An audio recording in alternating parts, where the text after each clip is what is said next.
And so I was like, I want to do it. I wanted to switch it up a little bit. So every month I did a new theme. So I didn't just kind of regurgitate the same thing. I wanted to just do something different. You know, so many people were jumping on it. And it's like, okay, everyone's just kind of like cloner object, boom, you know, sphere, landscape. We've chatted about it numerous times. Everyone knows, right? What the everyday garbage geometry. Yeah. Right. And so I thought instead I'm going to give myself a theme, and I'm going to try to base these themes around something that I think I'm weak at or something I want to work on.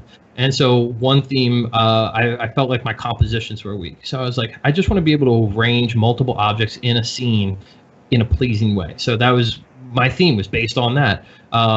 Color theory. Some were more technical. Like I was like, hey, I want to mess with turbulence FD, you know? So that ended 2 years ago, and I was like, okay, cool. I got it out of my system.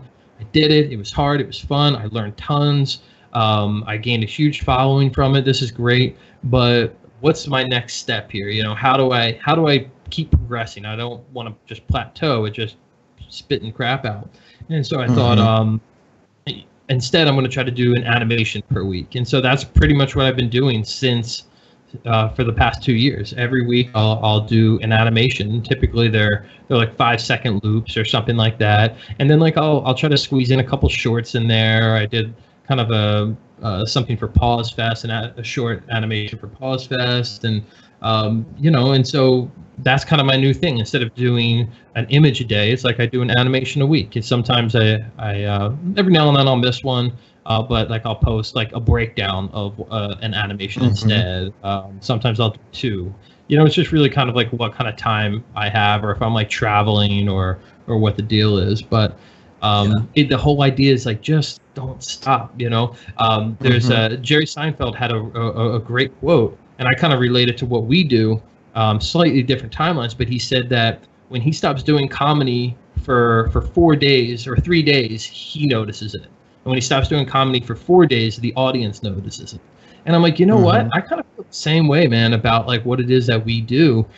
Like if you stop doing creative stuff, it takes longer to come up with concepts. You sit in front of like Cinema 4D or Photoshop or After Effects for like hours before like you can just come up with something to do or just start creating.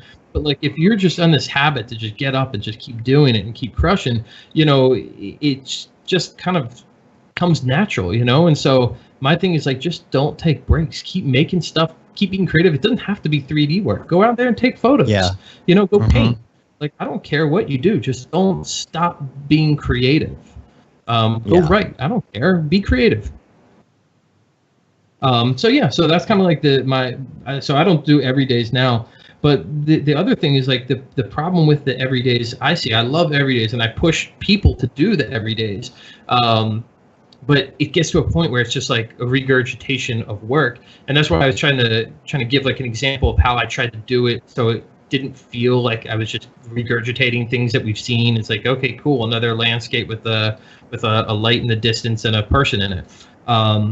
Like we've seen them. Like, and so if you give yourself a theme, and it can be super obscure, you know, like 1 month my theme was like macro, like, you know, like my macro series, right? And so it's like, okay, everything this series is going to look like it's through a macro lens, right? Just pick something out, you know. It doesn't, or, you know, it's like everything this month is going to be all black shaders, like cool, or come up with a color palette. Like just give yourself something to vary it up to make what you're doing unique. And not just like, okay, here I'm going to do another every day, and it's just slightly varied from the day before and slightly varied from the last year that you did, you know. So I don't know, man. I'm a big fan of everydays because, like I said, it's working towards a goal, being creative. But you know, at a certain time, it just gets watered down. And also, you don't have to post them all. You know, like you don't have to post them all. Like, who are they for? I thought they were for you. You know what I mean? Like, I make tons of stuff that I don't post because it looks like crap. Like seriously, like I'll start working on something. I posted one on Twitter like last week or the week before, and I put up there, you know, like I really just sometimes like jumping into Cinema 4D and just without a concept, just like let's just make some stuff.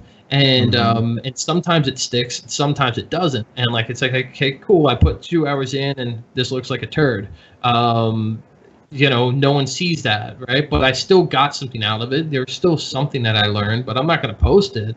So like, don't feel like you need to post everything. Now, I did post that one on Twitter, but that was to like say like, hey, you know, this one's not going to live anywhere but here because I don't actually like it. You know, I think I remember seeing that. Yeah. So I've got tons. Yeah, I mean, you know what you should do is try a little experiment. Do a new Instagram account for the ones that you don't like. Yeah, locked and loading throwaways. Yeah, and then, you know, just let everybody steal those. Yes. Claim this turd as yours, please. Yeah.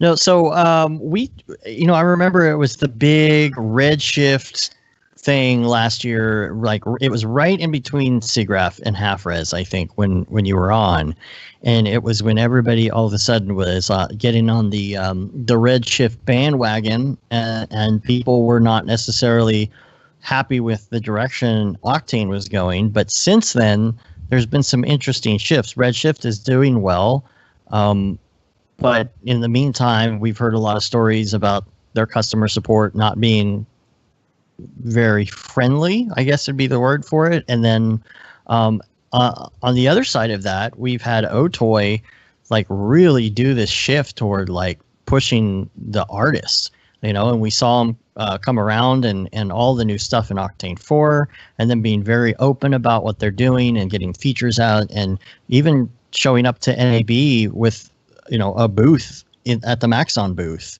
you know, and Jake was out there as an artist and just really getting to the community. Have your thoughts changed now on the whole Redshift Octane thing from where they were last year, or? My personal thoughts, hell no, they're exactly the same. But what I've liked is that just seeing that shift, like, and not only that, but like the negativity has, like, in my mind, has like gone down a couple notches. You know, the hate on Octane from a handful of people has like slowly subsided, and it's like there's great things. It was interesting to me because these people had fantastic insight on what was the best like production renderer for big studios, but then they, on the flip side, they also had this insight on, hey, you know what, the big studios are all failing, and the popular thing is the smaller and smaller studios, but they couldn't equate one to the other. And it's like, hey, just so you know, there's a reason, you know, maybe the top 5 or 10 of the biggest artists in our industry right now are using Octane. There's maybe there's a reason for that, you know. Maybe you're wrong. Maybe we're noticing, hey, you know, like, we're not interested in working for a big studio. You know, the big studios are looking and saying, hey, we can't sustain this many people anymore, and small studios are happening. And so like one of the biggest things that was talked about for Redshift was it works better for bigger studios, and at the same time, bigger studios are failing. And so I'm like, I just never needed it.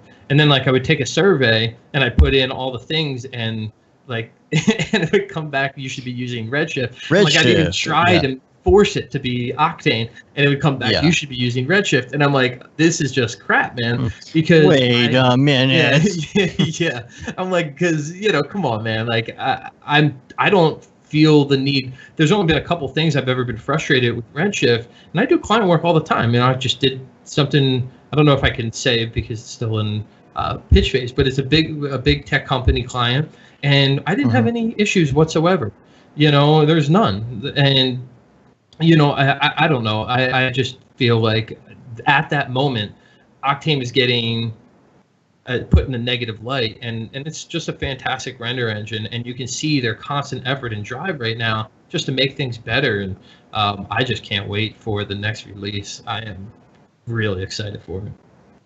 Have you messed around at all with the test builds of Octane 4 in Cinema yet?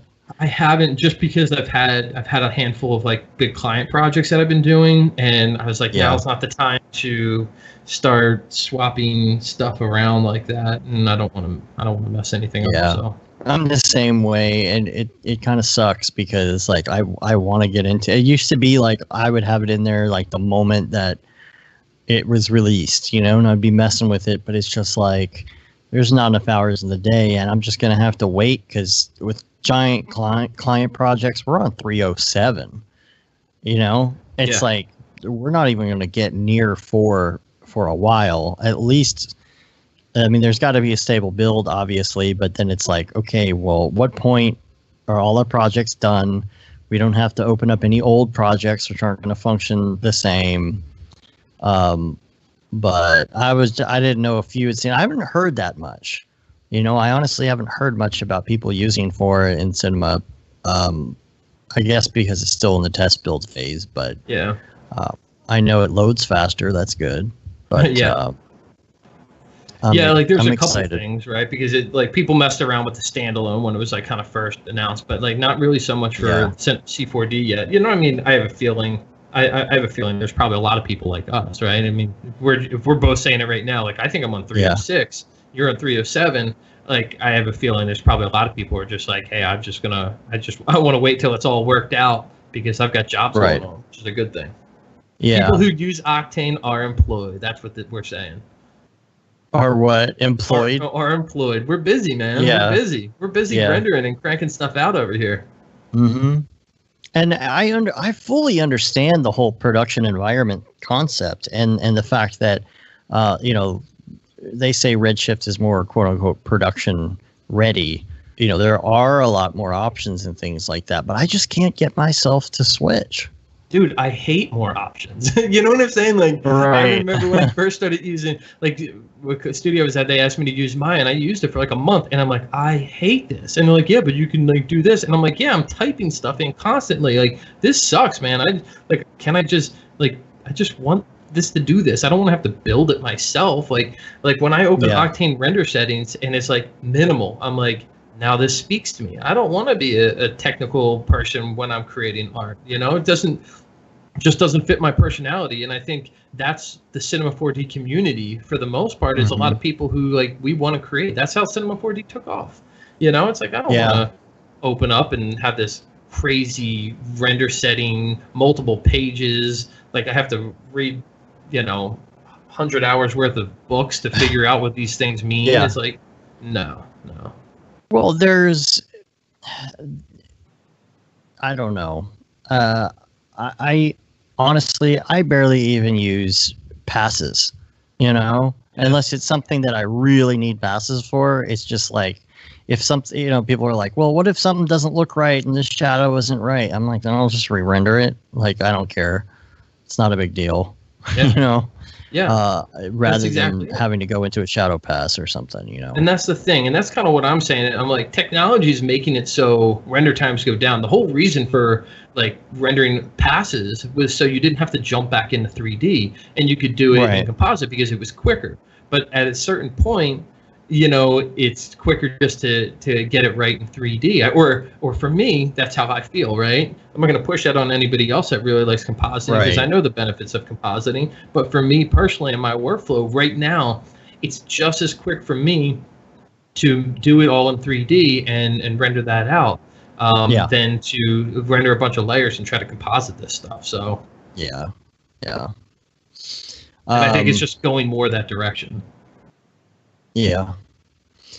You also had down in the notes, I think, last week's episode with Zach. Have you met Zach before? Zachary? No, you know what's so funny? I saw his stuff on Instagram maybe like a few weeks or a couple weeks before he was announced going to NAB. And I was like, dude, this guy's stuff is sick, you know? It's just really beautiful work. Awesome renders, like cool MoGraphy, you know, the stuff that we love. And I started following him, and then I saw he got that invite to NAB. I was like, man, good for him because his stuff's awesome. He deserves it. So I skimmed through his presentation at NAB, and I mean, he's definitely another person to just like keep an eye out for because he's got that mindset. So. And another thing we're going to talk about, well, two more things in the topics. Number one, just a quick mention, you wanted to talk about Merc. Yeah. So Merc, I don't know if everyone's familiar with them, but I discovered him first on Twitter, and he's just been making great little like Cinema 4D plugins, like little tiny things here and there. I think he's got like a Gumroad page or something like that, and he does little tutorials and he shows you stuff. But he just got me set up and hooked up on Tripogen, I think it's called, yeah, or Tripogen or something like that. The wires. Yeah. And so I've just been playing with that, and I don't know, man. Like he's a perfect example of why I love Cinema 4D. You know, and the same with you guys, right? It's like this contribution just to make cinema better and better and better, and you know, everyone offering all their different knowledge and bringing that. So like I don't have to come up with that on my own, right? I don't have to technically build that. Right. He's put it together. So yeah, I just started using that. So I did want to shout him out just because I love what he's doing. And he recently just shot something out. Remember the Man versus Machine animation they did for Maxon? It's probably a couple years ago now, with the animals and yeah, what is the that fox called? And stuff. Yeah. It's got like the armadillo and at the end they all start splitting apart, and like this like weird squiggly line stuff starts bulging out of them. It doesn't intersect, and it's just badass. You look at it and you're like, Houdini, you know, you just know it is. And he just recently figured out how to do that in cinema, and with Brograph, no plugins, just I haven't watched it. I think you have to be like subscribed to like his little page or whatever, keep up with that stuff. But I'm like, dude, that's worth it. You know, guys like that. I just want to promote, because you know that's what's making this industry awesome. Well, we've been talking to him offline about a number of things, and trying to get him on the show. But the thing is, like the ongoing joke, especially in Slack, is that he's actually AI and he's not a real person. Because he always does a computer voice for everything too. Yeah, that's the other thing. Right. I didn't even like that was already the joke, and I hadn't really watched that many yet, you know. And I was watching the other day, and I was like, oh yeah, that's another reason that he's AI, is because every video is just, you know, narrated by a computer voice. And I forget what the other things were in the Slack they were talking about. They had other examples, but you know, he's just so good because he's Kubernetes. You know, yeah, it's so funny. So I'm hopefully at some point we're gonna have Mark on the show. I mean, we talking about him all the time, and he's in our Slack channel and all of that. So you know, yeah, he's definitely one. I actually just watched. I just finished up. I split it up, but all you guys, all the interviews you guys did at NAB, you guys are killing man doing that stuff. I was actually supposed to go to NAB this year, but really. But I had it was so great this year. I know. I was supposed to present, and I had to decline because, fortunately, I declined because that same week, my wife and I had a little baby girl. So congratulations. Thank you. But that's no excuse. I know, right? I was talking to Matthias, and I was like, dude, I want to, but like, I think that's like the week that we're supposed to have our baby, and I'm in Vegas when that happens, and like, and most likely not like able to show up to a hospital like worthy, like drinking for a while kind of thing, and that's how I showed up, like half stewed or whatever. I'm like, that's not going to be. I think I'm just going to have to pass on this one. So, but man, the interview you guys have been doing are awesome, and just keep that up if you can. Thanks. Yeah, we will. We'll be doing that at SIGGRAPH as well. It's going to be a busy SIGGRAPH, but at least. I was going to ask you if you're going to be there, because we'll definitely have to talk, and we'll be doing a podcast from there. We'll be doing a podcast from Half Res as well. I think we're going to have 2 Airbro and Bs at Half Res, and then at SIGGRAPH we're going to have to find a place to do all of our stuff. But I think it's going to be a lot of fun. There's still stuff going on at night at SIGGRAPH, but it's not as crazy, because you don't have the casinos all thrown in the mix. Yeah, for sure. You know, so you might go out to eat. A day. Yeah, you might go out to eat and get a drink or something, but like then it's like 9 o'clock, and you're like, okay, I can handle this. I can go back at 9 o'clock and edit these interviews and upload them for the next day, as opposed to like 3 a.m. in Vegas, you know. And so we'll be doing a lot more of those. I'd like to do a call out too. I know for SIGGRAPH, our friend of the show, Ri-Fi, I don't think he's going to be at SIGGRAPH, and he was such a huge help in helping us shoot these interviews, because since we're working for Maxon now, like there's a lot more stuff that we're doing, and so it's a lot harder for us to.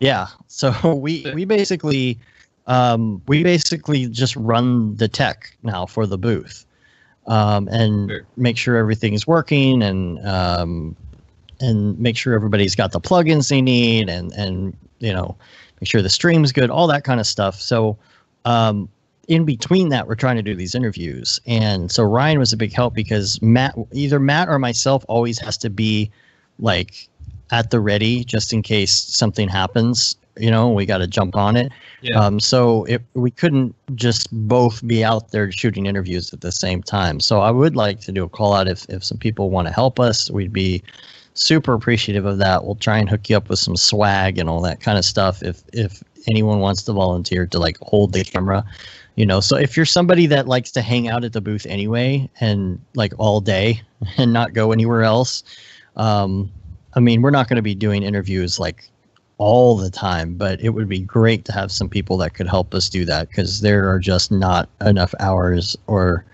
people to get some of this stuff done. So for sure. I'm sure someone would be thrilled to hop on that and help you guys out. So you had a kid, and we were talking before the show about some work-life balance stuff and how to manage that. Do you have any tips now that you've learned recently on how to not get too overwhelmed with work? Dude, you know, I don't have anything specific. It's just more like, you know, just stay positive and like enjoy everything that comes. Like, don't, like, I don't know, it's really easy to allow yourself to get overwhelmed. And I really try to put an effort in on just like not letting that kind of enter into my psyche, you know. And it's just like literally, like we just had a baby girl, and she's like 8 weeks old now. Yeah. And you know, it's fantastic, but nothing has changed. Like I'm still doing client work. I'm still doing personal projects and you know, hopping on with you guys, hanging out, and like trying to stay in the community and things like that. And I've got conferences planned and trips going, and it's just, you know, I don't know. A lot of people just get sidetracked, right? And start going into, you know, emails and social media, and they just lose this track. And there's time in the day somewhere. There's always time in the day somewhere just to kind of be creative. I think my biggest thing that's kept me from like feeling like I'm burning out is like always setting aside time to like do something creative just for myself. So, you know, regardless of what you have, what your situation, like as you grow, life just becomes like more complex. You get more on your plate. You don't get like less. You know, you think like when you graduate college that like it's like cool, it's easy, I don't have homework anymore. It's like no, like you're gonna have way more things on your hands after that. And like how do you figure out how to juggle them? How do you manage your time? It's just better time management, I think, of just like, you know, every morning I get up and I go right into work. I don't mess around, you know. And I'm working from my home studio, you know, and so it's really easy to be distracted when you walk by and there's like a baby looking at you smiling. It's like, oh man, you know, that's a really tough one.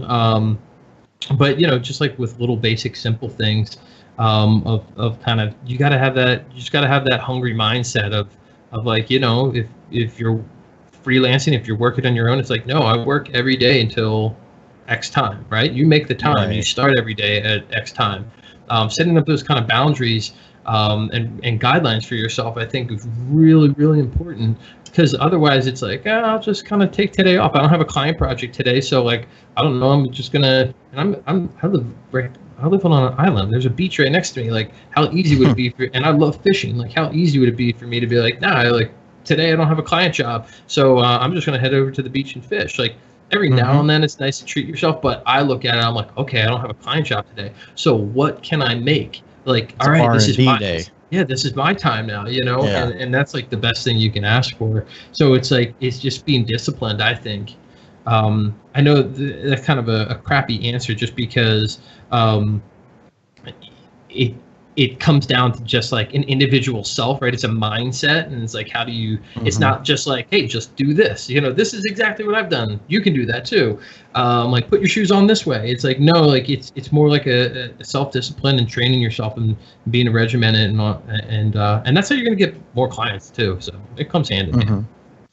Do you find that it's difficult sometimes for others to have an understanding of the fact that just because you're at home doesn't mean that you're available, like, to do anything? Because like, you don't have that separation when you're in the house. That's kind of, and it's happened to me a lot in different situations. Sure. It's like, oh, and I mean, I'm not just talking about like, you know, your significant other or whatever. I'm you know, it could be family, it could be friends, it could be like whatever, who, you know, when you're working, the fact that you're from home means they assume that you could just drop everything at any given time. You know what I mean? And just it's like, no, you don't understand. Like, this is work. Like, I know I'm my own boss and I'm not in an office, but I still have a boss, and this is my office. Yeah, if I want to like remain employed by myself, I have to hustle here. No, it's definitely something. And you know, my wife has been super cool. I'll jump in for Matt. My wife. She's been super cool, and we had this talk, you know, because it is odd, right? It is odd when she knows, like, I don't have a client job a certain day, and she works from home too, right? And so she might pop in at like 4 or 5 o'clock and be like, you know, let's like do this or this, and it's like, okay, first of all, like, my flow is just totally interrupted. So like, you know, I mean, and that's how it can be sometimes as an artist. The minute you're thinking about something, you could be done in 20 minutes and you get interrupted, and it's going to take you now like 2 hours to finish where you were almost. So you got to start the engines up again.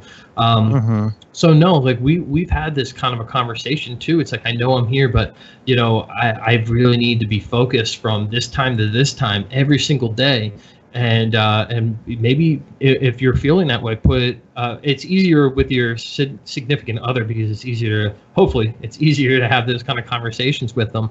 But maybe you can put a Google Calendar together, and every morning you put in what time you're going to be available at, and it's just, I mean, it takes 2 minutes, right? It's like, I get up, it's like, cool, start at work 8:30, 9, whatever time it is. We'll be working today until 5. We'll be working today till 7. So they know, okay, cool. At 7 is when I know we can start planning like our life outside of your work, because the lines are really blurred of where home is and where work is. And like, no, this is just me grabbing a drink from the refrigerator. Like, that doesn't mean I'm done work. This is me, you know, finished. Like, so I don't know, just open conversation.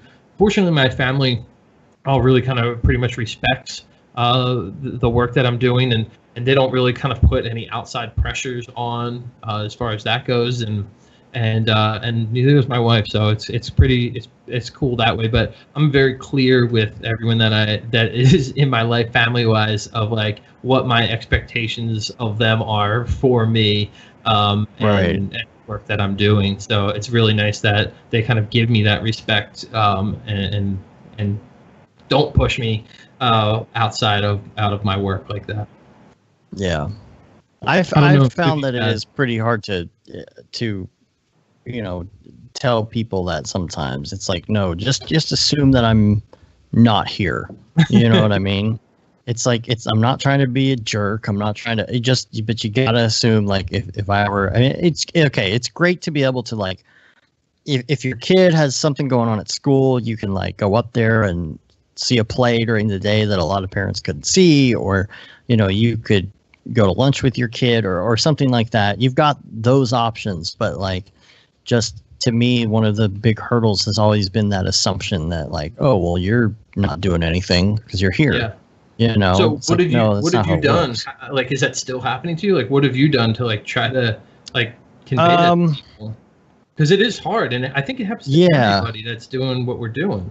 right? I assume it does. Yeah, it does. It's really hard. Like it can actually be an issue sometimes, you know.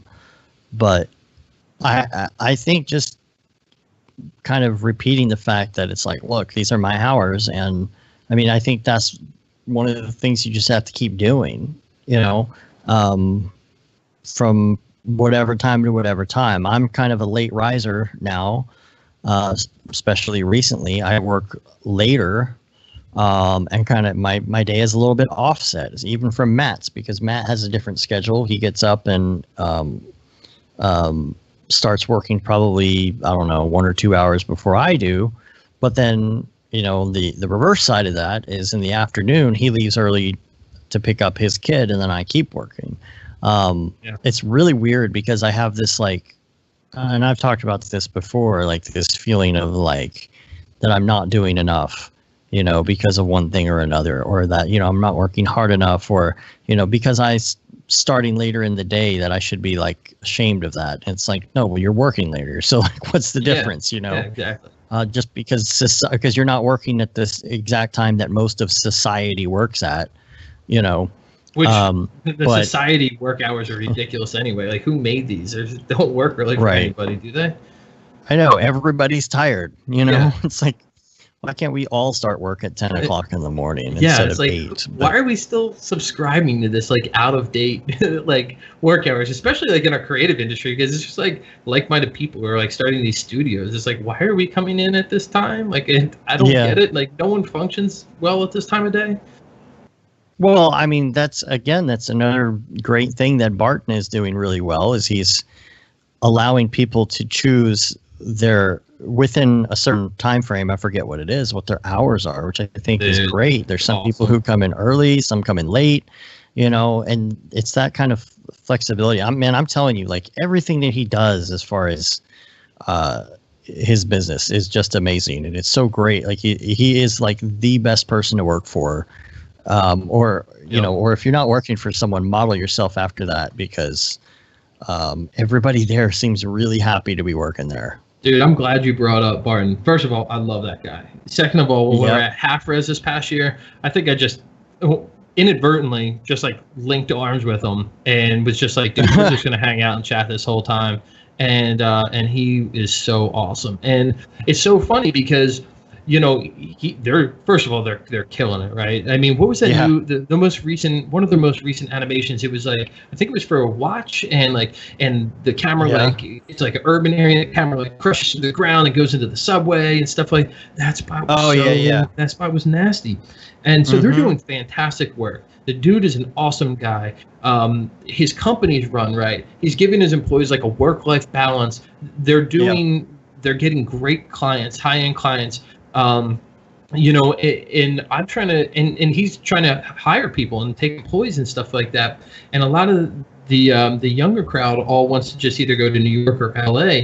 And like, I've been trying to like translate hard. It's like, hey guys, like, guess what? Like, that novelty wears off quick, you know? And if you can find a company that treats you right, treats their employees right, does cool work, has great people there, you'd be crazy to pass up that opportunity because they're not in LA or New York. You know, it's like that mentality is, I hope, is going to start fading. And it does for everybody. I think after a few years in the industry, you're like, all right, cool. The whole nostalgia of living in this location, I'm kind of done with, you know. And it's like, I want a family, or I don't want to work every night till midnight. You know, it's like, so who are those people? Where are those companies? And Barton is that person. Yeah. If I decided that I didn't want to run my own company anymore and give that up and give up the Brograph thing, I think I'd like just start begging him for a job. I think I would do the same thing. Seriously. Like, if I didn't want to, if I was like, you know what, I'm done teaching, I'm done running locked and loading here, I think I'd hit up Barton too. Maybe someday you'll come down to Dallas then. Dude, I definitely would love. I mean, I would love to come when you guys do one of your little DFW meetups one time. Come and hang out, go with you guys. Go to Barton's studio, say hey to him. It'll be fun. Yeah, We need to start talking about that next one too, because we're thinking August, but it might be later than that. I think even Barton told us, he's like, oh man, August is just such a bad time. It's so hot and everyone's on vacation. We may push it a little bit further. Yeah, because when is SIGGRAPH? Isn't SIGGRAPH in August too? SIGGRAPH. Okay, wait. SIGGRAPH is August.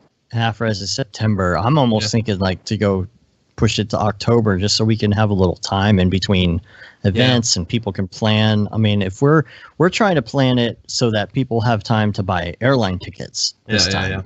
You know, because the way we've been doing it, only local people can make it, or people who are like maybe in Austin or something like that. Yeah. But Barton's going to be there, I think, at the next one we talked about.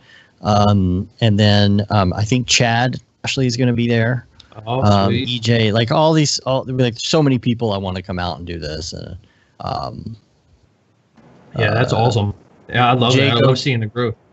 Jago Design is talking about their G-Shock work. Oh, that's what it was, right? Yeah. Well, I think there's multiple G-Shock ones because I worked on a G-Shock one there with them last August, but it wasn't the Subway one. It was a different one. Yeah, that one specifically though, the textures were just killer in it, and the camera move was sweet. Like, you know, I mean, they're just like really focused. You know, you can see they're really focused, and they got people. You know, it's like when I watch that, I'm like, people are happy that work at that studio. You know what I mean? It reflects. It reflects in the work.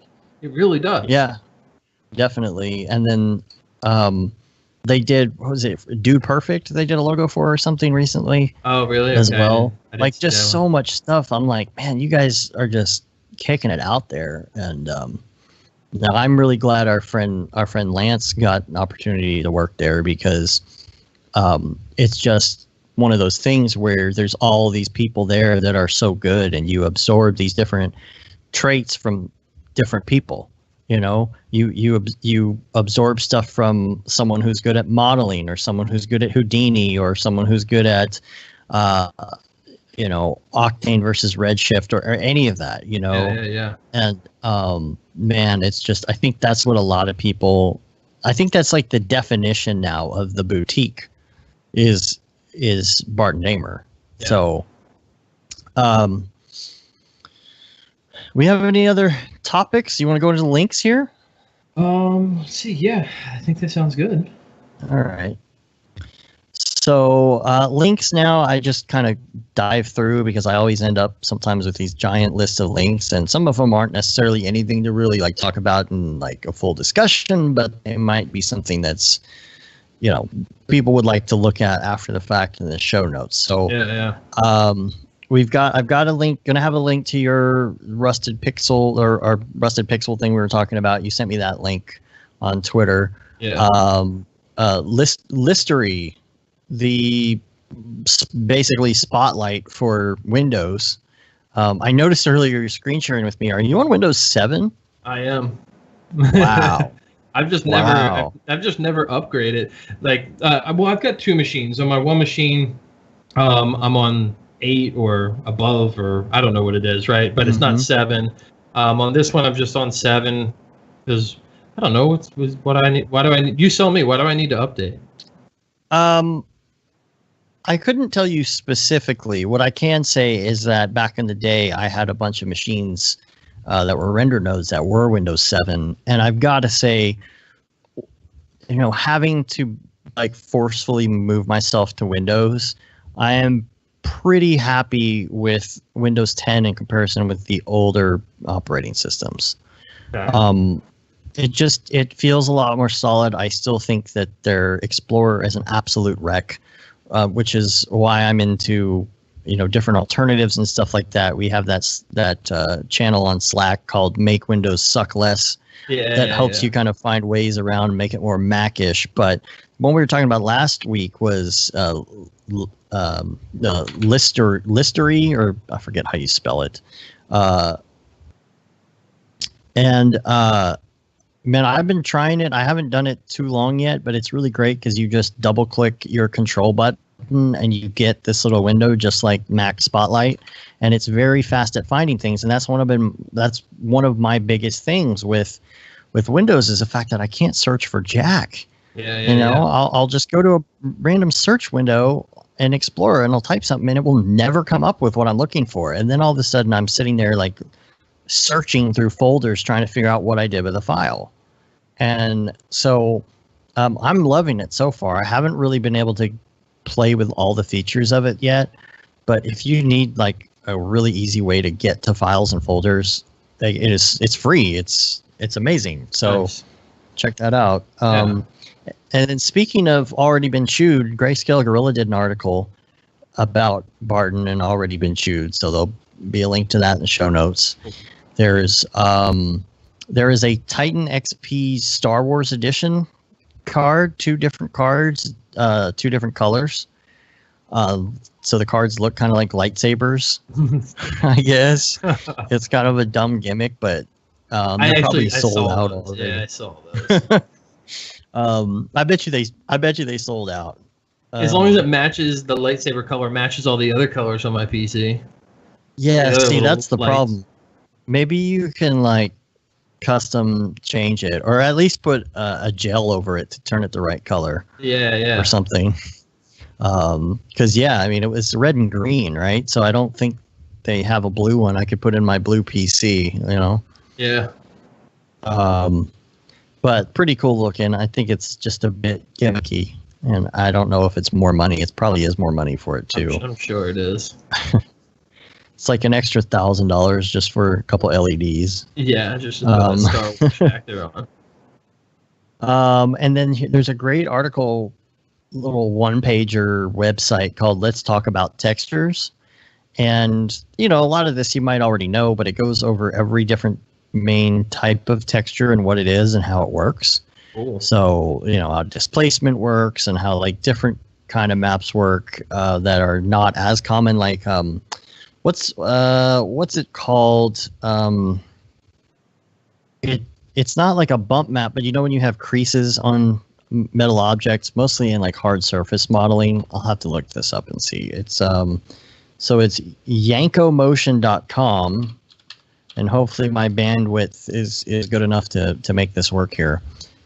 Let's see if it even loads. Yeah, I don't know. Oh man, painfully slow. Let's see. I'm looking right now.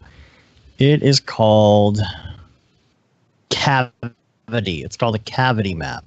Oh, okay. Have you heard of this? Yeah, I mean, I've seen them through a couple, like, I forget if it was like Polygon or Megascans or something, but yeah, like a couple of them have come with the cavity map. Yeah, it's like this super small crease. It's basically makes it look like there's a crease that goes inward, but it's not something you would necessarily do with bump or displacement. It's like these super small creases. A lot of technical models would have something like this, but it's just a cool site. It goes over this stuff, and I feel like a lot of it might be super basic and beginner, but like this is a great resource to send to somebody. 21 texture types with examples. If they're just getting into it, like this might be something good as a reference for one of your beginner classes or something. Yeah, dude, this is great. I'm looking at it right now. The only thing is, it's like, does it tell you actually like how to apply it, how to use it? Because like the cavity map, it says cavity maps are a narrow version of ambient occlusion, keeping dark shadows to crevices and sharp corners only, useful for hard surface texturing. So where would I plug a cavity map in? Well, that's the thing. Whenever you're learning about textures and materials, like not every software has these things. Like there is no cavity mapping in Octane. You've got to do it a different way. And so it just depends on what you're doing. It depends on if you're in Maya or Cinema or if you're in Redshift or Octane or whatever. So this is kind of a broad thing. So it's not going to necessarily apply to like Cinema 4D specifically. Yeah, but the knowledge is there, regardless. So that's cool. I like it. It's great. It's just a great way to explain it, and then it's more the fact that it also shows a blank texture of what it looks like before it goes into the model, so you have some idea. Because some stuff isn't just black and white. Like a normal map isn't black and white. but a bump map is. And then you've got like curvature maps and thickness and stuff that are slightly different. Emissive textures, glow. So it just depends. But I think it's like kind of a really simple, basic starting point to show someone, here's how textures work. Yeah. And you may, if you're not familiar with certain aspects, say you are an Octane person, you don't use parallax maps. You don't use cavity maps, or maybe even curvature maps. So it's a good way to learn some of these other terms and how they work, and maybe even find a way to implement that technique using a different type of channel, if it's possible. I mean, a lot of times, I'll fake stuff by using, by putting something in a texture. Like you could fake a cavity map by putting it as an overlay inside of in your diffuse channel. Yeah. Basically, its description is a narrower version of ambient occlusion. Keeps dark shadows to crevices and sharp corners only. Useful for hard surface texturing. So if you're doing that in Octane, I would say, well, you do that as some sort of overlay in your diffuse channel, or maybe you could work it into your bump somehow. But as far as like animation texturing 101, I think this is a really great start. And if you're talking to a friend or a colleague or a student and you're talking to them about getting into this kind of thing, it's a great resource. So that'll be in the show notes. And also this week, if you're friends with me on Facebook, you may have seen that I posted a 3D head of myself. I did get the beta test link to Bellis 3D on the iPhone, and so it's really, really fast. It scans your face in like 10 seconds and saves it to a zip file with an OBJ and the material and everything, and you can save it wherever you want. I just go on my phone and I save it directly to Dropbox. And then I open that zip file in Dropbox and I have a scan of my head right there as an OBJ file. But what I wanted to post a link to was there's a format called GTLF. And it's like a 3D format that you can upload directly to Facebook. And so I found a site that will convert OBJs to GTLF. And from there, you can take that GTLF and just drag and drop it like you would any other photo or video onto Facebook.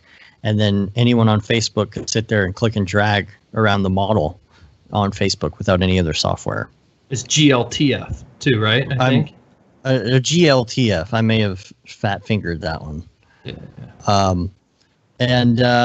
So it was pretty funny because I posted that. And then Smearballs is on my Facebook. He's like, dude, now you need to like put your head on top of one of these models, and he sends me to this free site. It's called 3dscans.com, spelled out like THREED scans.com. And so he sends me this thing. He's like, you got to put your head on one of these statues, one of these, they all look kind of like Greek statues and models and bodies and stuff. Of course, I'm like, sure, I'll do that. And I found this model of this lion instead of a person. Yeah. And I put my head on top of it and posted that. I'm like, am I doing it right? So that's kind of two different references right there, because it's a really cool 3D scan site, which I think a lot of people would probably like to use in some of their dailies. Oh yeah. And this is not really 3D related, but I think it's a good understanding of how things shatter. It's a good way to understand how things shatter. And this is the slow-mo guys on YouTube. If you've ever heard of them, they just like do all sorts of stuff in slow-mo.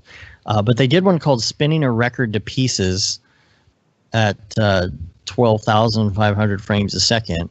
And they put a record on this motor, and then they got behind a blast shield, aka a piece of wood, and they rev up the motor until it's going so fast that the record just falls to pieces. Like it just shatters. It's going so fast. Sweet. So its own force. So it's interesting to watch because you see how the cracks and the shatter happens in slow motion. And I think looking at things like that and other slow motion fractures are a good way to figure out how to do your own in 3D. If you want to do something that shatters or breaks, it's really cool to look to analyze stuff like that and see how different things shatter, how different things break, how they react in certain environments. And then as far as this new Jurassic Park movie coming out, there's a lot of commercials and stuff coming out, and so Jeep did a Jurassic Park commercial because they got the Jeeps in Jurassic Park. So there's a great breakdown on how they did it. Some of this stuff is so amazing. What goes into just the commercial, these days it's like the same quality effects that are in the movie are in the commercial. It used to be a little imbalanced, if you saw a commercial for Jurassic Park Jeep back in the 90s, I don't think it would be near as good as the actual movie because the production went down a little bit for sure. Yeah. So this breakdown, you look at it, you're like, man, so much work went into just a commercial. And so check that out. And then this is great. This is CVAR from Cineversity. Man, they came out with this right when I was doing that face capture stuff. So now I want to combine the two. I started messing with this rig. You've got it. It looks so cool. Do you have to have an iPhone XO to do it, or? Yeah, you do. Yeah, you do. And that's because it's the only one that has the facial recognition in it. But Donovan posted this, and I'm like, man, that's awesome, you genius. And he's like, thank you, but Game Logic Designer deserves the credit for developing it. And Paul Babb and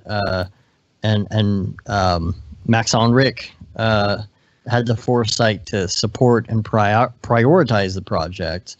He helped with the spec and test workflow and the promo materials. The Noseman had to point out on Twitter as well that an important aspect of the success of this project is that he had nothing to do with it. He said he did drool on his keyboard when he first saw the video. So what I thought was funny about this is the promo, which in the promo, they've got people from around the office. So as far as I can tell, I think there's 2 Pauls in it. There's a Matthias. Who else was in it? Donovan. I think I saw Kevin in there, and then I might have seen Heather. I couldn't tell. But if you were at NAB, you might have seen Rick's T-shirt that we made him that looks like Rick from Rick and Morty. Did you see any of those pictures? I think I saw them floating around somewhere. Yeah.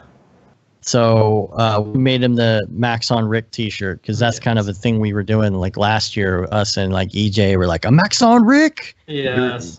Please tell me you're a Rick and Morty fan, right? Well, we talked about this last time. I still haven't gotten around. Still haven't? It. Oh, dude, I dude. Okay, so we got him on that, and Rick hadn't actually seen Rick and Morty at that point either. But we're like, just trust us. Everybody's gonna like this shirt, So in the promo for it, you've got Rick sitting there, and he is, his face is controlling a robot face, and he goes, "I'm Max on Rick," and we're like, "Yeah, yeah." The phrase is catching on. Yep. So we're I started messing with this again. I haven't had a lot of time to really get too far into it, but as soon as I finish this project, I'm going to try and do some fun face stuff because, dude, doing face animation is tough. It's really tough. And so many subtle nuances, in a realistic movement, facial rigging, and it's like, oh, no way. Oh, man. And the thing is that, like, people back in the day were doing this completely by hand, animating the stuff by hand. And then, it got to the point where they could do trackers and things like that, which is still a lot of work. Yeah. But, rather than learning it at this point, I'm kind of like, if I just wait a couple years, then I can do facial animations just with a camera and I never have to touch anything. Exactly, which is what I'm waiting for too. I'm waiting for that. Yeah. Everything up until then is going to have a space mask on or something like that. Right. We're just going to hide the face. All these Octane things, man, they either hide the face or they go David Ariev and composite the face in. Yeah, there you go. So other links I got here. Oh, the Spider-Man trailer, the new Spider-Man trailer. Oh, dude, that was so awesome. It's like all. Do you know what they did that in? I don't know. I've been trying to find out some more information on that because it looks amazing. It's unbelievable. It's so like I don't even know how you describe the style because it's not necessarily all toon shaded because some of it looks like nice renders with like lots of materials, but then some of it looks like comic book, some of it looks toon, some of it has that halftone shading on it, but it's just so clean and it's so pretty. And I don't feel like I've ever seen a style like this. It almost is like a new style. It's definitely a new style. It feels like to me. When I first saw it, I was like, oh man! Like the last time I saw an animation with this many layers to it was when the Disney short was it Paperman? Do you remember that short?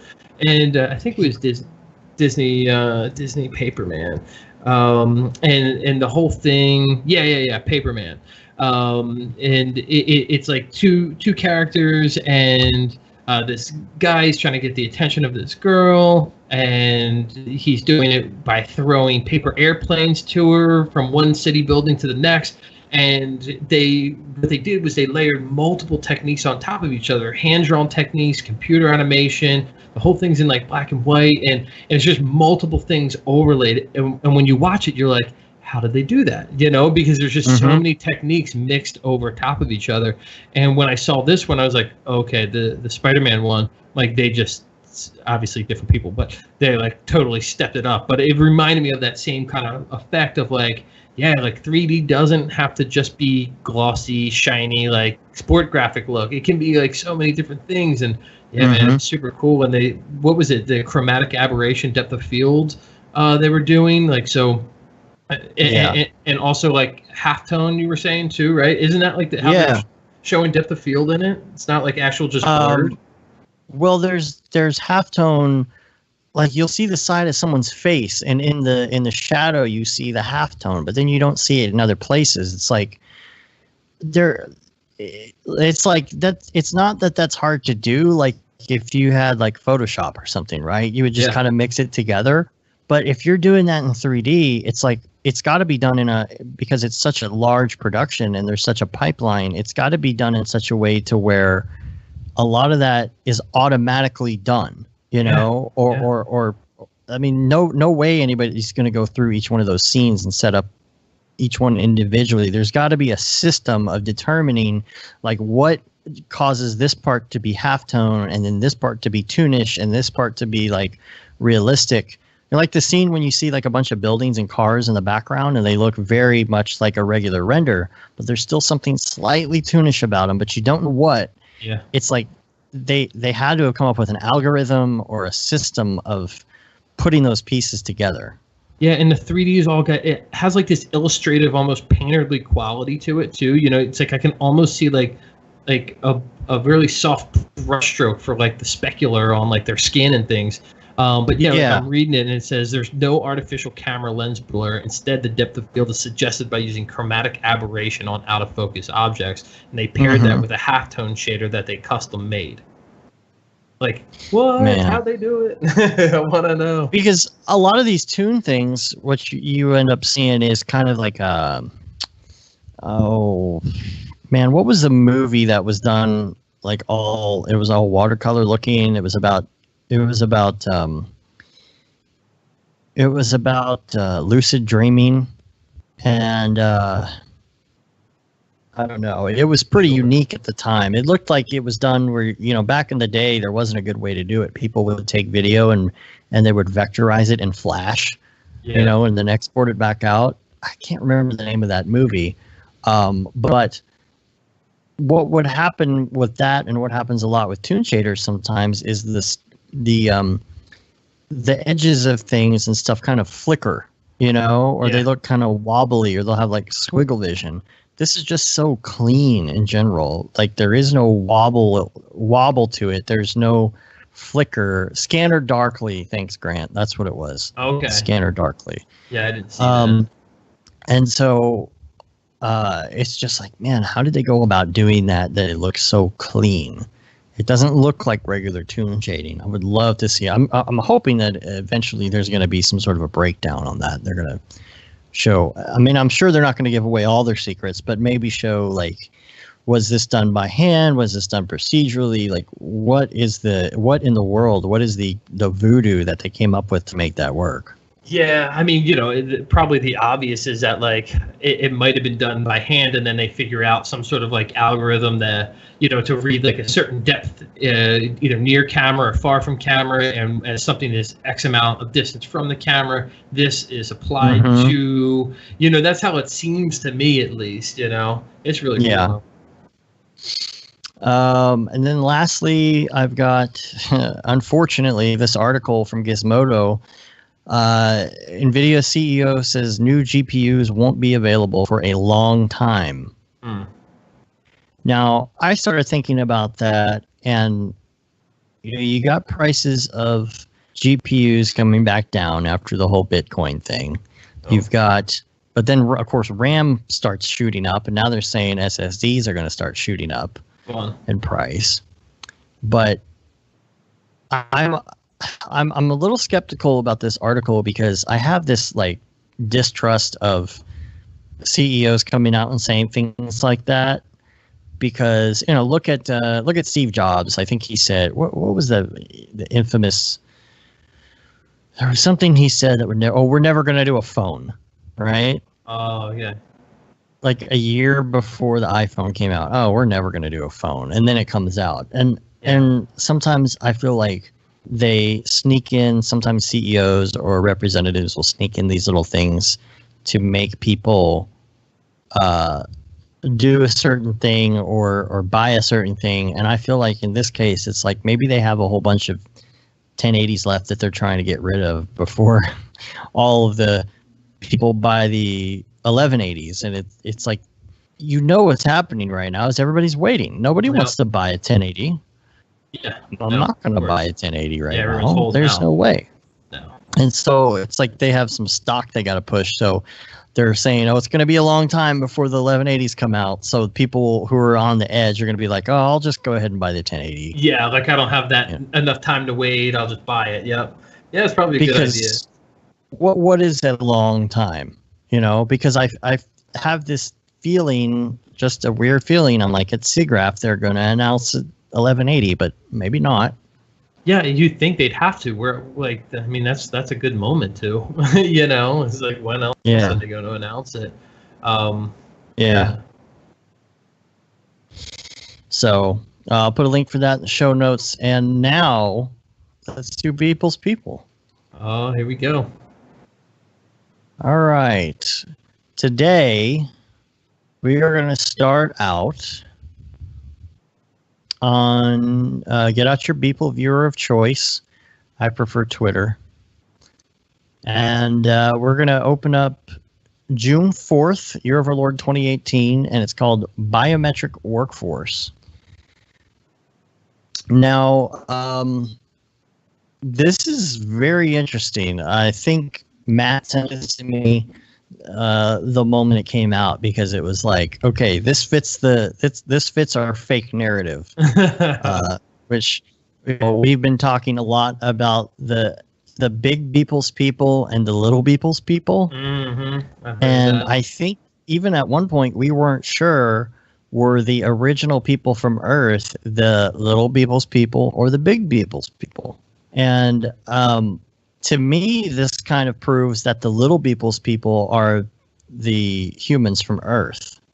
because it looks to me like they're engineering the bigger ones. Now, originally we thought the opposite. Originally we thought, well, the little people's people can travel easier in space and take less resources. But now I'm not so sure. unless of course the small people's people there is actually a large people's people, and these are like larger people's people, like super large people, because they're engineered. Yeah. So. Oh man, it's trippy. Yeah. So this is pretty great because they're made of muscle, so they're not like necessarily like robots, but it does say biometric workforce. Yeah, it's kind of like a hybrid between. It's like a mix between humans and robots, kind of like maybe a Westworld type thing or something. Where they're maybe it's not just like Westworld characters, but they're combined with actual human flesh. And there's a second. He's been doing some of these with a video as well. Yeah, and he did this one. Yeah, it's a loopable. I love the loops. Yeah, this guy's walking through all of these, and are they moving? Not sure. Yeah, they're twitching, and like they have a little drift on them and stuff. Okay. Very interesting. I don't have a good internet connection, so it looks like potato. You'll just have to take my word on it. They're moving. There's little bubbles coming up in the water. So very interesting narrative. And then June 7th is called 1979 Gemini 6. Yes. And I'm trying to figure out what the 1979 represents, which, everybody's going to look deep into it. And in reality, he's probably just like, I don't know. Yeah, made this date up. I just wrote a date. This is like not necessarily in the narrative, but I just thought it was a cool looking piece. Again, it's really hard to tell what render engine he's using on any given piece. Dude, I was chatting with him because I was hearing you guys go back and forth, and like sometimes you're like, "Oh, I think this is Redshift. Oh, this is Octane." And I was hanging out with him, and he's like, "I use like Octane for all of them." And I was like, "Yeah." Well, there was a point that he used Redshift, though. I think maybe he was just playing with it. Yeah, he was like, "Yeah, I used it like for like 1 or 2 maybe." Yeah, and I didn't want to like burst your mass bubble, and I'm like, yes, this is great. I want to hear like their reason for which one he used, like knowing that he's like using Octane. Well, for a while we were on the edge with that. We kind of gave up on picking the engine, or sometimes we really don't even tear it apart. Now it's like as far as like technically what it is. Now it's just kind of like the story. We're interested. Oh yeah, diving deep. What's going on with the story. I saw this one. I was like, Adobe should just buy this from him. Doesn't it look like the Adobe logo? Sick, dude. It could be the new Adobe logo. Yeah, like just purchase that from Mike. Come on. But it makes sense to me though, like if he's going back to Octane, just based on our conversation earlier, I mean, I feel like I would have done the same thing.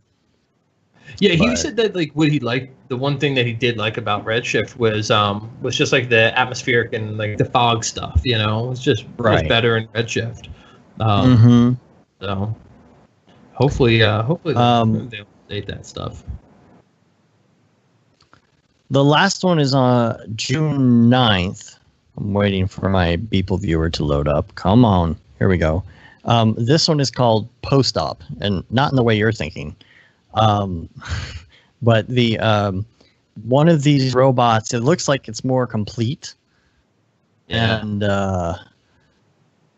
it's like maybe this is a final version, but like this is now here's the thing I don't understand. Like the technician is nearly the same size as the robot. Yeah, not that much size difference, right? So I'm like, is this person also a robot? Yeah, like what if maybe these people working are just like minions, right? Maybe they're not the actual people size that we think. And there's I don't know, there's some sort of IV. I wish I knew what that said on there. I can't read it. Oh, I can't either. But it looks almost like a storyline is developing with this as well. But this thing has like heart rate and everything. So it's like, are these hybrids? Are these robots? Are these people? Or what are they? Yeah, you can see the torso is all mechanical inside. Yeah, it feels like. But it's like convulsing and stuff in the video version of this. Yeah. And in the video version, there's no head, and there's a Google logo in the background. Yeah, So what? And he did another one with the Google, right? So it's the second one where the Google's really chopping some people up, man. They're doing some disturbing stuff. Yeah. Like, instead of having a head in this version, it's a like a police light. Yeah. Didn't he post that like today or yesterday or something? Yeah, I think it was yesterday. So another interesting one. Oh, and so by the way, I did want to say that that he was on The Future with Chris Do. Oh, yeah. Not Chris Dodo. So that Chris Dodo. If you check out the show notes, we'll have a link to that. You can check out the interview. It looks like it's pretty good. I've only skimmed through it. I haven't had a chance to really sit down and watch it yet. But I will be turning that on when I'm working this afternoon. Check that out. The one thing I did catch was Christo asked him, and I don't know how well he knows Christo, or how well Christo knows him or whatever, but he asked, so you've been doing this for so long, do you have all your assets like, perfectly organized in like certain places and ready to go and all that? And I was like, I know what the answer to that is going to be. Yeah. It's going to be like, hell no, I don't. Yeah. I don't know, he even talked about that, I think. Folder. Yeah. He's like, I don't know where they are. It was just funny because I was just like, oh, Chris Do, don't ask that question. What the answer is. Because I think he talked about that on our show, about the assets and having drives and all that kind of stuff, and it cracked me up. He just redid his website, so maybe I bet you he had to like go through all that stuff again, right? You imagine he has to go through, but it's just so funny. I was like, I hope somebody hooked it up for him. Right, yeah. It was like, here's the drives, you guys go through, we'll build it. I don't know. You'll see people on a Wix commercial here pretty soon, right? That would be awesome. Right before you're about to watch a YouTube video, people comes on. Hey guys, have you tried Wix before? I built my site using Wix. I just hit some buttons and stuff. Yeah, I don't know. I don't know. That's awesome. Maybe if he does some design work for him, and like they put him in a commercial, then he'll get some like sweet hosting. Yeah, I mean, didn't he go to the Off Festival like as a part of like the Wix website thing that he was doing? I thought. Oh wait, did he really do Wix? I didn't know so he did do Wix. Yeah. Like he really. Oh. Like, I thought you were just joking around. No, I'm pretty sure like Wix was like I don't know, I haven't talked to him about it, but like pretty sure the Wix was like I don't know if he's like sponsored, but they definitely approached him, and I think he was on like a Wix panel at Off or something. Nice. Yeah. Oh man, see, I'm not hip to the. You're not stalking them like I am. I know, man. I need to be stalking people more. Yeah, you're off your game. Man, I'm looking through. I don't see it anywhere. But is this just something at Off? Oh, here we go. On a panel for Wix in half an hour. Come say, well, I want to see what the panel was. There's no link to the actual live panel. Man, that's dope. He's getting the sponsorships like no other, man. Yeah, that'd be sick. I hope. Oh, okay. That's how it went for him. I see. I didn't read the thing, but I do remember seeing this. He posted these little prints of his, if it will ever load on this slow connection, this picture of these prints that I think they look like his stuff. And I wonder if they did like it's not loading. I wonder if they did some sort of Wix thing where he put a bunch of his art in there, or maybe even, like you said, maybe he redesigned the website. Well, he just redid his Beeple Crap website using Wix, right? That was like his big I guess promotion that's the deal. Yeah. Oh, I didn't even know that. I'm loading it up now. Yeah, I haven't been here since it's been redone, and but I want to see him in the commercial though. I do too. I want to see his face when I'm about to watch a YouTube video, and it won't let me skip on those ones. I got to watch them. I want that to be him. Yeah, he redid all of this. None of this is coming up today just because my potato internet. Reasons. But, yeah, because reasons. So, wow. Man, he's got it going on. Yep. He's doing Wix, and he's talking to Chris Dodo. Man. Good for you. And right now we're both doing something with Adobe. Nice. With Adobe Stock, which has been pretty fun. So yeah, I saw some Adobe Stock stuff here recently. There was the one he did with the animals. Was that the Adobe Stock one? Yeah. I think so. Mm-hmm. Yeah, May 29th. Yeah. It's kind of cool, man, because like Adobe reached out to us, and they just like basically they really want to push stock, and they're trying to break the mentality of like stock is like a negative thing, you know? And so it's really kind of cool what Adobe's doing as far as like, hey, and they've reached out to so many different kind of creatives. Like Mike and I are the only like 3D like people in it, and the rest are either like photographers or, you know, filmmakers or whatever, but they're just trying to like change the spin from like stock being like stereotypical stock to like, hey, like it's not just like some cheesy like, you know, like family like all smiling at something that doesn't make sense, you know what I mean? Whatever everyone thinks stereotypical stock is, and they're kind of like using creatives to do it. And it's like I don't know, man. That's what my favorite part about the creative industry that we're in is like even the companies that are in it are like here to support that creativity, or at least the good ones are, right? Yeah, there is like a negative thing. Like I never sit there and think, oh, I need a picture of such and such. I should see if I can get it for free with my, you know, my Creative Cloud account or something. Yeah, you know? I mean, because this stock is mostly free, right? Isn't it? They have free stuff, but there's definitely some like really high-end content that has to be like you got to pay, and different licensings and things like that. But like even just like going through to look at it as like a reference, right? Like people like they have like legitimately good photographers out there producing like really beautiful photography work. And like maybe you just need some inspiration. Like a handful of times when I'm about to do like a 3D landscape or something like that, or something in a forest or woods or mountain, it's like, you know, I could really like use like I don't really can't picture what this is going to look like, or you know, how does the fog work in a real environment, or like what kind of trees are in that kind of a mountain. And so like I'll just go through, even if I'm not using a stock asset, and just to like, you know, find some inspiration. So it's kind of interesting too, but yeah, it's been fun. Cool. It's been fun. Well, do I have anything? Oh yes, we got a quick VR corner before we get out of here. All right. I wanted to mention. I don't remember. Do you have a Rift or anything? No, VR? I don't. No. I'm out on the VR scene. Yeah.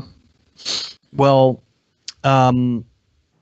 there is it's on, I don't know if it's on all platforms or if it's just Rift, but there is a new game. It's called Moss. And I read some reviews on it, and I decided to go ahead and buy it. It's so hard to preview a VR game because there is no video that does any VR game justice. There are so many of them that I've looked at and been like, that doesn't look too great. And then I get into it in VR and I'm like, this is amazing. You know, so it's very it's a very cool game. It's very macro world, you know, kind of like Little Big Planet.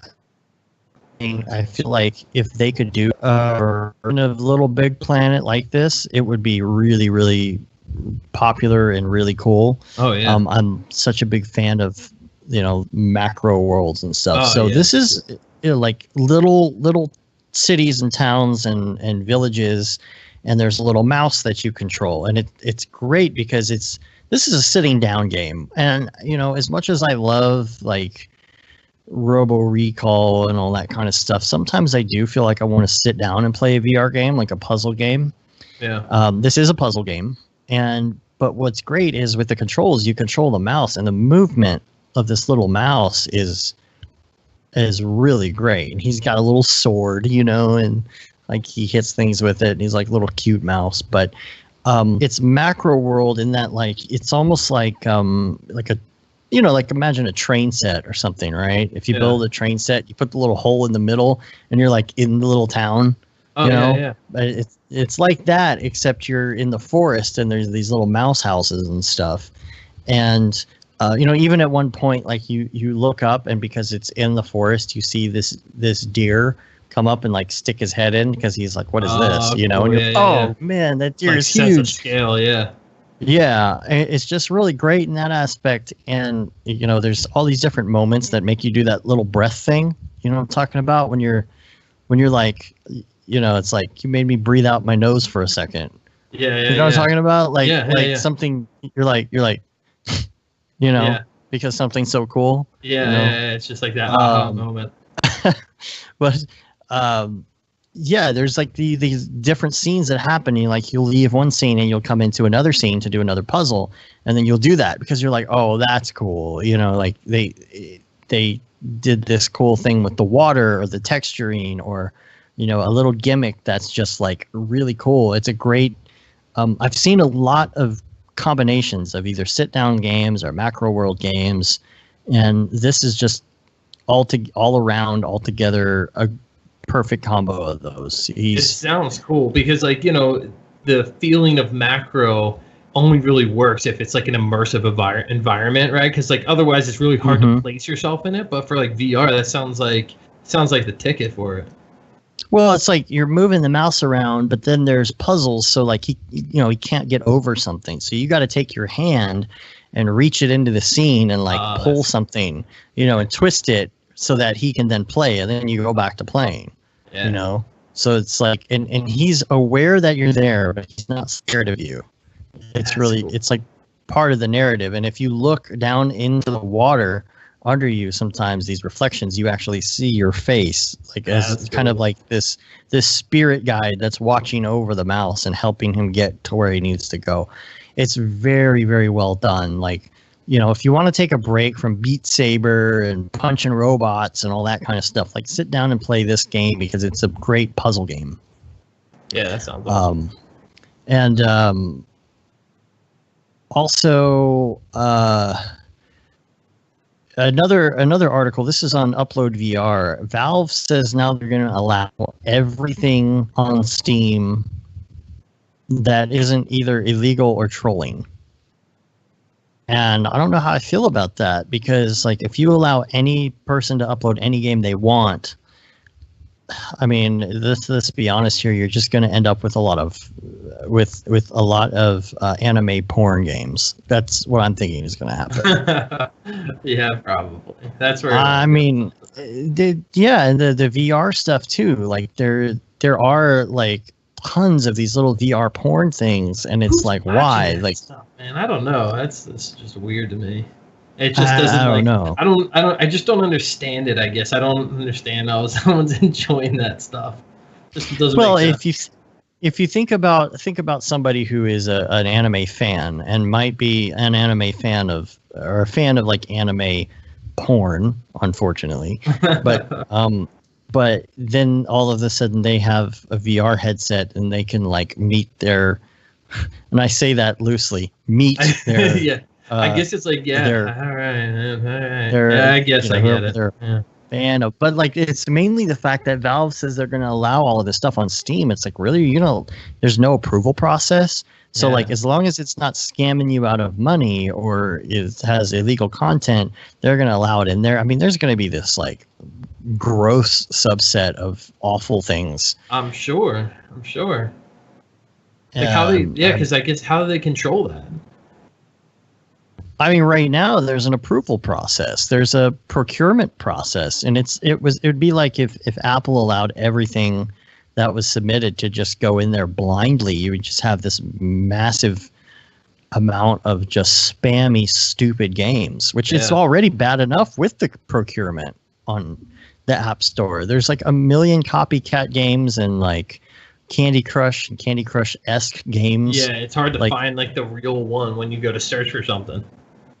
Yeah, and all the ones, there's like all these games that are like medieval this, medieval that, and they all have these like cartoon logos for them, but then they're just some like top-down, I don't know. It's just, I don't think it's a good idea for Valve to be doing this. I think they have tons of games.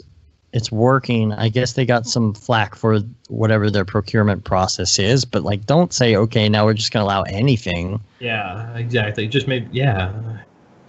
That seems. I mean, people were talking about it in our Slack, and they were like, you know, what's going to happen is this is just going to make Oculus Rift even more popular because it just seems just. Yeah, I'm not saying that the other headset. The Rift and the other one, because the Vive.